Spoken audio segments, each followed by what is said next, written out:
Au Palais Impérial, le public est attentif. À chaque pièce, une année retraçant l'épisode du camp de Boulogne, établi entre 1803 et 1805 pour envahir l'Angleterre. Occupé par les batailles sur le continent, Napoléon ne reviendra à Boulogne qu'en 1810 et abandonnera son projet d'invasion en 1811. Uniformes, armes, légion d'honneur, les visiteurs sont plongés dans ce passé boulonnais grâce aux explications de Lucie. Il a dormi ici donc à son retour en 1810. Et c'est à ce moment-là aussi que l'hôtel des Androuins a pris le nom de Palais Impérial. Voilà, donc ça avait été gravé sur le fronton à l'époque. On ne le voit plus, ça n'existe plus. Mais c'est vraiment à ce moment-là qu'on a appelé l'édifice le Palais Impérial. À la sortie, qu'ils soient passionnés ou novices, les visiteurs sont ravis. En termes de costumes, je ne m'attendais pas à voir autant de costumes appartenant à différents corps de l'armée. Et c'était intéressant de pouvoir les voir visuellement.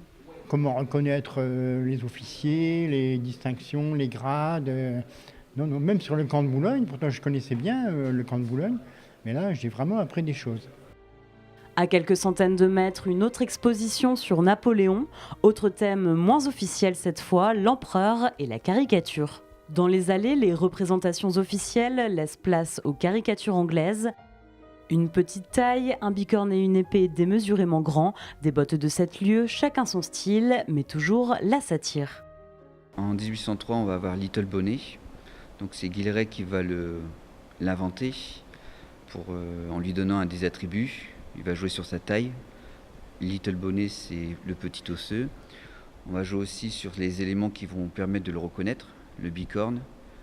Parfois, on va lui faire une petite taille.